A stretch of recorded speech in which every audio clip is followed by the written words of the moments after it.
दोस्तों, जिस प्रकार के परिवार और समाज में हमारी परवरिश हुई है, उस समाज में हमें यही सिखाया जाता है कि हमें कभी भी हारना नहीं है, हमें दूसरों से आगे रहना है। लेकिन ये जो विचार है, ये हमारे मन में बचपन से ही एक डर पैदा कर देते हैं, डर हार का। और ये हार का डर हमारे मन से यूं ही नहीं निकलता। जिस प्रकार हम किसी बच्चे को एग्जाम्स में अच्छे मार्क्स लाने पर कोई न कोई उपहार देते हैं, ठीक उसी प्रकार जब हम किसी बच्चे को खराब अंक लाने पर डांटते हैं, उसे ताने मारते हैं, उलाहना देते हैं, ऐसा करने से हम जाने अनजाने ही उस बच्चे के मन में हार का डर पैदा कर रहे हैं। और दोस्तों, ऐसा कहा जाता है कि जो भी कुछ हम बचपन से सीखते हैं, यानी कि जो कुछ भी हमारे मन में बचपन से बोया जाता है, वो पूरे जीवन भर हमारा पीछा नहीं छोड़ता। और जब भी कहीं नई शुरुआत करने की बात आएगी तो हमारा मन पहले तो हमें डराएगा, क्योंकि हम हारना नहीं चाहते। हमें हार से डर लगता है, यदि हम हार गए तो लोग हमारा मजाक उड़ाएंगे, हम पर हंसेंगे और न जाने कैसी कैसी बातें करेंगे। इसलिए जहां तक हो सके अपने आप को बदलने की कोशिश कीजिए और अपने बच्चे के मन में ऐसे बीज बोने से अपने आप को बचाएं। यदि आप अपने बच्चों के मन में डर का बीज बोएंगे तो आगे चलकर ये डर उसे किसी भी नए काम को करने से रोकता रहेगा और वो कभी भी अपने लिए कोई नई शुरुआत नहीं कर पाएगा। और आज हम यहाँ पर एक कहानी के माध्यम से यही जानने वाले हैं कि जब आप अपने डर को काबू कर लेते हैं तो आप किसी भी कार्य को शुरू करने से डरते नहीं, बल्कि उसे और भी उत्साह के साथ, जोश के साथ शुरू करते हैं। तो आज की कहानी है रमेश नाम के एक व्यक्ति की, जो एक छोटी से नगर में अपने छोटे से परिवार के साथ रहता था। वह पढ़ने में थोड़ा सा कमजोर था, जिस कारण उसे एक अच्छी नौकरी नहीं मिल पाई। उसने बचपन से ही खूब पढ़ाई लिखाई की, लेकिन उसका दिमाग पढ़ाई में नहीं लगता था, जिस कारण वह पढ़ाई में इतना तेज नहीं था और इसी कारण परीक्षा में उसके अंक भी बहुत कम आए और सभी ने उसे एक अच्छी नौकरी देने से इनकार कर दिया। जो काम उसे मिलता था उसमें उसका वेतन बहुत ही कम था, लेकिन उससे मेहनत अधिक करवाई जाती थी और उसके बाद उसे जो वेतन मिलता था उसमें उसका और उसके परिवार का खर्च नहीं चल पाता था। उसके परिवार में उसके माता पिता व उसकी पत्नी और उसके 2 बच्चे भी थे और इतने कम वेतन में पूरे परिवार का पेट पालना बड़ा ही मुश्किल हो चुका था। और धीरे धीरे महंगाई भी बढ़ती जा रही थी, तो इतनी महंगाई में इतने कम वेतन के साथ अपने परिवार का पालन पोषण करना रमेश के लिए नामुमकिन हो गया था। लेकिन वो कैसे इस नौकरी को छोड़ देता। वो लगातार कुछ महीनों तक इस नौकरी को करता है और जब उसे लगता है कि अब इस नौकरी से उसका कुछ नहीं होने वाला, तो वो हिम्मत बांधकर अपने लिए एक नया कारोबार शुरू करने की सोचता है।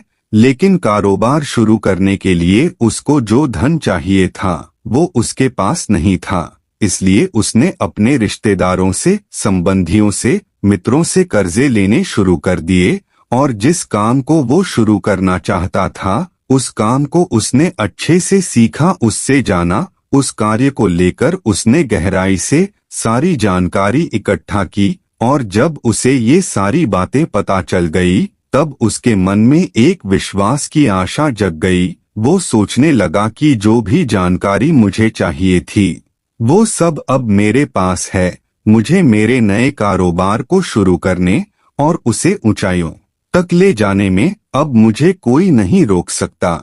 उसने जो धन अपने सगे संबंधियों, रिश्तेदारों, मित्रों से लिया था उससे उसने एक नया कारोबार शुरू किया। उस कारोबार में उसने खूब लगन और मेहनत के साथ काम किया। कारोबार अच्छा चल पड़ा।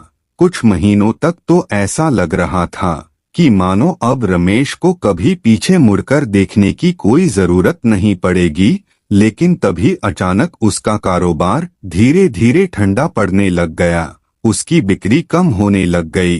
अभी तक तो उसने वह धन भी इकट्ठा नहीं किया था जो उसे अपने सगे संबंधियों और मित्रों को देना था, और उसे चिंता सताने लगी कि वह इतना सारा धन कहाँ से लाएगा और उन्हें कहाँ से वो धन देगा। वह इस चिंता में इतना डूब गया था कि उसे कुछ समझ नहीं आ रहा था, और इसी चिंतावश उसने एक बुरी आदत भी पकड़ ली। वह अब शराब पीने लग गया था, और शराब की लत बहुत बुरी होती है। कहते हैं कि जब वक्त बुरा होता है तो हमारा विवेक सबसे पहले सूली पर चढ़ता है। मतलब जब भी किसी पर समस्या आती है तो सबसे पहले हमारी बुद्धि की सोचने और समझने की क्षमता पूरी तरह से नष्ट हो जाती है, और ऐसा ही कुछ रमेश के साथ भी हो रहा था। अब उसने अपने परिवार के साथ लड़ाई झगड़े करने भी शुरू कर दिए थे। उसके परिवार का हर एक सदस्य उसे बहुत समझाने की कोशिश करता, लेकिन वो उनकी एक नहीं सुनता।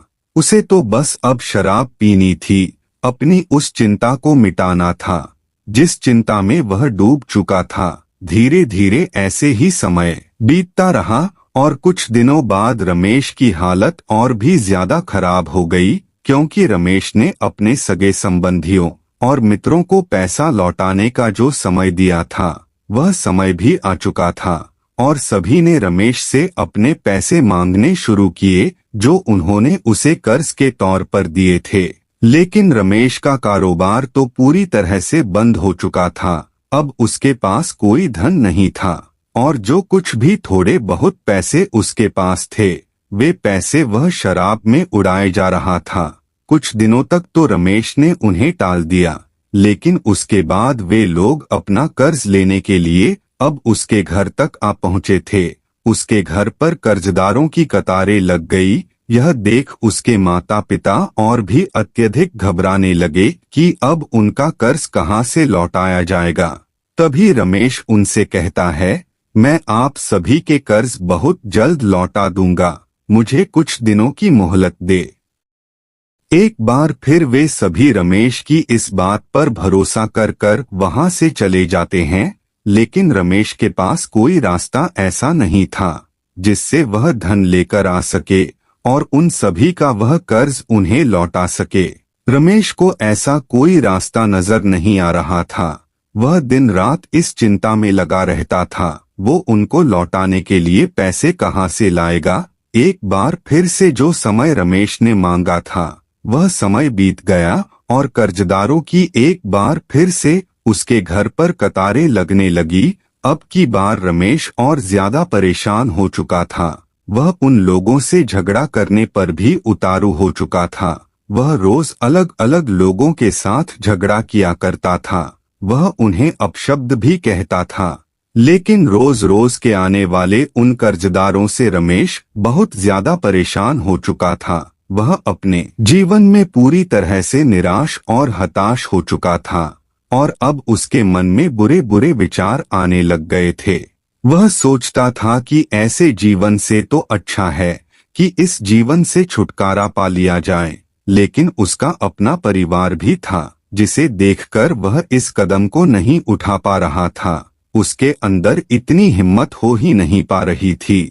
लेकिन इन रोज रोज के झगड़ों से उन कर्जदारों से मुक्ति पाने का उसे बस एक ही रास्ता नजर आ रहा था, और वो था इस शरीर को त्याग देना।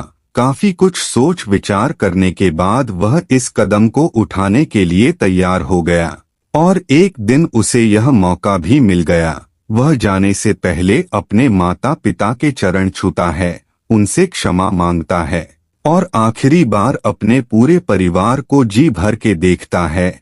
उसकी आंखों में इस समय आंसू थे। वह अपनी इन गलतियों के लिए मन ही मन पछता रहा था। उसे लग रहा था कि बस यही एकमात्र उपाय है जिससे मैं अपने परिवार को, अपने आप को इन चीजों से मुक्त करा सकता हूँ। आंखों में आंसू लिए वह चलता जा रहा था, और अब अपने शरीर से, अपनी जिंदगी से उसका मोह खत्म हो चुका था। वो बस अब इस जिंदगी से आजाद होना चाहता था। सोचता हुआ पास की एक पहाड़ी की ऊंचाई पर चढ़ता जा रहा था। तभी उसकी नजर एक बौद्ध भिक्षु पर पड़ती है वो बौद्ध भिक्षु एक चिता के पास बैठकर बड़े ही ध्यान से उसे देख रहे थे। यह देख उसे लगता है कि शायद यह इनका कोई सगा था, जिनके जाने के बाद यह बहुत ही दुखी है। वह उनका दुख बांटने के लिए उनके पास पहुंचता है। रमेश बौद्ध भिक्षु से कहता है, लगता है कि ये आपके बड़े ही करीबी थे। इनके जाने के बाद आप बहुत दुखी नजर आ रहे हैं। इस पर वो बौद्ध भिक्षु कहते हैं, नहीं, मैं तो इन्हें जानता नहीं, ये कौन थे। इस पर रमेश आश्चर्यचकित हो जाता है और कहता है, यदि आप इन्हें नहीं जानते तो इनके पास आप क्यों बैठे हैं और इन्हें इतना ध्यान से क्यों देख रहे हैं, इतने दुखी क्यों लग रहे हैं। वो तो मैं बस इस जलती हुई चिता को देख रहा हूँ कि जो इस जीवन में जन्म लेता है वह अपना पूरा जीवन केवल जीतने की कोशिश में लगा देता है, उसे हारना नहीं है। लेकिन वो ये भूल जाता है कि मौत से बड़ी कोई हार नहीं होती और इस बात से कोई भी अनजान नहीं कि जो जन्मा है उसकी मृत्यु होना तय है। मृत्यु एक परम सत्य है और इसे कोई भी टाल नहीं सकता, और यह एक ऐसा सत्य है जिसे जान लेने के बाद किसी को और कोई सत्य जानने की कोई आवश्यकता नहीं है। लेकिन उसमें भी हम अपने जीवन में केवल जीतने की कोशिश करते रहते हैं। हमें हारना अच्छा नहीं लगता, हम हार से डरते हैं। लेकिन यदि हमारी मौत तय है तो फिर ये हारने और जीतने का खेल क्यों? हारना और जीतना यह हमारे जीवन में क्या मायने रखते हैं? हम अपने जीवन में चाहे कुछ भी कर ले, चाहे हम अपने जीवन में कुछ भी हासिल कर लें, लेकिन अंत में तो हमें अंतिम यात्रा के लिए जाना ही होगा। लेकिन रमेश, जो बहुत दुखी था, उसने उन बौद्ध भिक्षु से कहा, हे महाराज, आप सही कहते हैं, लेकिन मौत एक बार दर्द देती है और जिंदगी हर रोज तिल तिल करके मारती है। तो फिर ऐसी जिंदगी का क्या मायने जहाँ पर हमें रोज दर्द सहना है, तकलीफें सहनी है और अपने ही लोगों को घुट घुट कर जीते हुए देखना है। इस पर वह बौद्ध भिक्षु जोर से मुस्कुराए और रमेश से कहा, इसका अर्थ तो ये हुआ कि जिंदगी और मौत दोनों के कोई मायने नहीं रह गए, लेकिन ये दोनों एक ही सिक्के के दो पहलू है। तो फिर तुम एक बार जरा ध्यान से सोचो, यदि तुम्हारे जीवन में जीने के कोई मायने नहीं है तो मौत के क्या मायने होंगे? और अगर तुम्हारे मरने के बाद भी तुम्हें कुछ हासिल नहीं होने वाला तो फिर अपनी जिंदगी को खत्म करने का मतलब ही क्या हुआ? यह बात सुन रमेश थोड़ा सा आश्चर्यचकित रह गया और उन बौद्ध भिक्षु से कहता है, हे महाराज, मैं अपनी जिंदगी से ऊब चुका हूँ, मैं इससे बहुत परेशान हो चुका हूँ। मैंने जो भी काम किए उसमें मुझे असफलता प्राप्त हुई। मैं अपने परिवार का पालन पोषण भी ढंग से नहीं कर सका। मैंने अपने जीवन में इतने दुख झेले हैं, इतनी तकलीफें उठाई हैं कि अब मुझसे इनका बोझ सहा नहीं जाता। मैं अपने जीवन से अब हार चुका हूँ और मुझे अब बस एक ही रास्ता नजर आ रहा है और वो है इस जीवन से छुटकारा। यह सुन वो बौद्ध भिक्षु रमेश से कहते हैं, अगर तुम्हें ऐसा ही लगता है तो मेरी ये दो बातें सुन लो। उसके बाद अगर तुम्हें लगे कि तुम्हारा फैसला सही है तो तुम्हें जो लगता है वो तुम कर सकते हो, लेकिन एक बार इन दो बातों पर अवश्य गौर करना। इतना कहकर वो बौद्ध भिक्षु रमेश को पहली बात बताते हुए कहते हैं, याद रखना कि हारता वही इंसान है जो मैदान में खड़े होने की हिम्मत रखता है, और यह अपने आप में ही एक बहुत बड़ी बात है, क्योंकि अधिकांश लोग अपने जीवन में नई शुरुआत कर ही नहीं पाते। उन्हें डर रहता है कि वह हार जाएंगे, इस कारण वो अपने जीवन की गहराइयों को कभी समझ ही नहीं पाते। उन्हें हमेशा बस यही लगता रहता है, यदि हमने नई शुरुआत की तो फिर हमें नुकसान अवश्य होगा, और इसी नुकसान के डर से वो कभी भी नई शुरुआत कर ही नहीं पाते। लेकिन जरा तुम यह सोचो कि यदि किसी बर्तन में पानी भरा ही न जाए तो वह बर्तन किस काम के योग्य होगा। ठीक उसी प्रकार यदि हम अपने जीवन की गहराइयों को समझ न सके तो हमारे इस जीवन को जीने का क्या फायदा। इसलिए अपने जीवन में कभी भी नई शुरुआत करने से मत घबराना, क्योंकि ज्यादा से ज्यादा क्या होगा, तुम हार जाओगे। लेकिन हारने के लिए भी हिम्मत चाहिए, हारने के लिए भी तुम्हें ही कदम बढ़ाना होगा। अन्यथा तुम जीवन के अंत में यह सोचोगे कि मेरे सामने तो पूरा मैदान पड़ा था, लेकिन मैंने अपने खेल को खेला ही नहीं, मैंने अपने कदम आगे बढ़ाए ही नहीं। लेकिन जब तक तुम्हें ये ख्याल आएगा तब तक समय बीत चुका होगा, और जब समय बीत चुका है तो फिर इन बातों को लेकर पछताने से कोई अर्थ नहीं निकलेगा। तो अपने मन से हार के इस डर को निकाल दो, क्योंकि ये डर ही तुम्हें किसी नए काम की शुरुआत करने से रोकता है।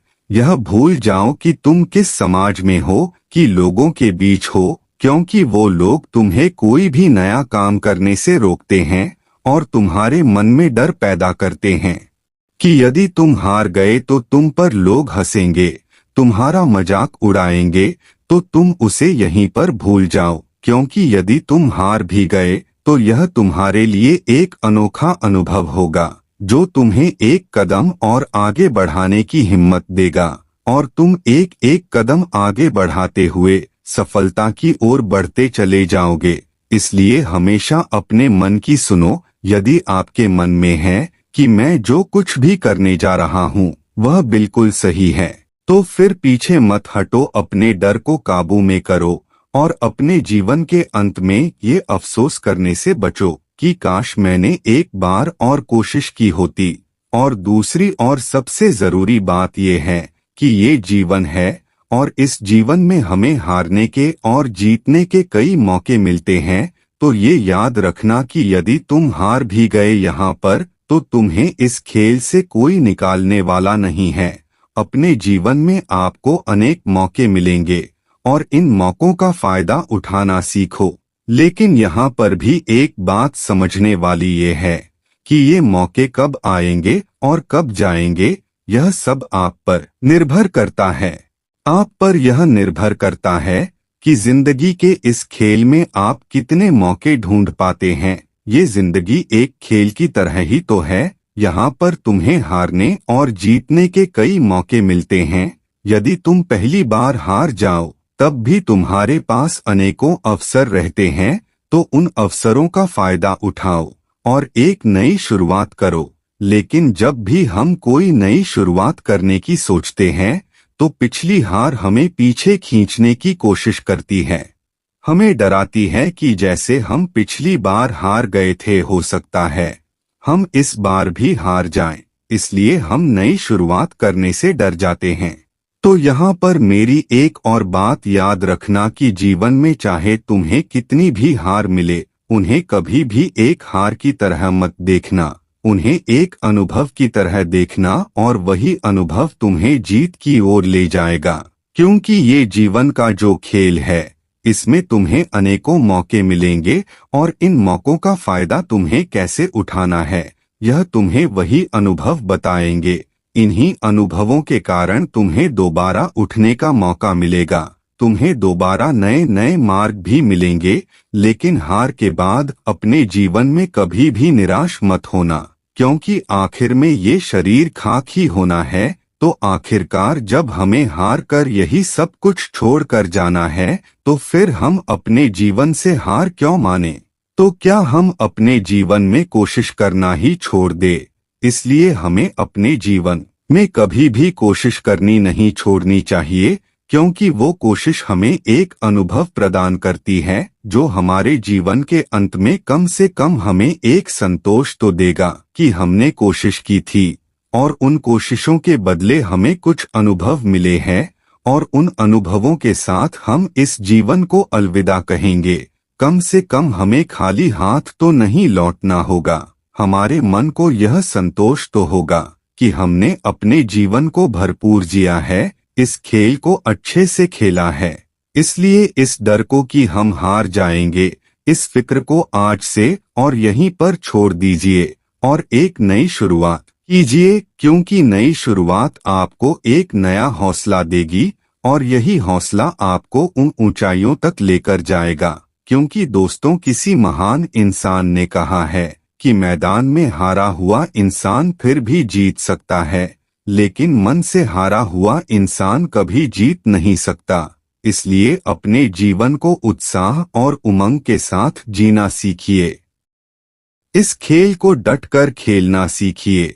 इसी के साथ में दोस्तों, उम्मीद है कि आपको आज की ये वीडियो जरूर पसंद आई होगी, तो वीडियो को लाइक और अपने दोस्तों के साथ शेयर जरूर कीजिएगा और हमें ऐसे ही सपोर्ट करने के लिए चैनल को सब्सक्राइब और घंटी बटन को भी जरूर दबा दीजिएगा। तो चलिए मिलते हैं ऐसे एक और वीडियो में। तब तक के लिए अपना ख्याल रखें। धन्यवाद।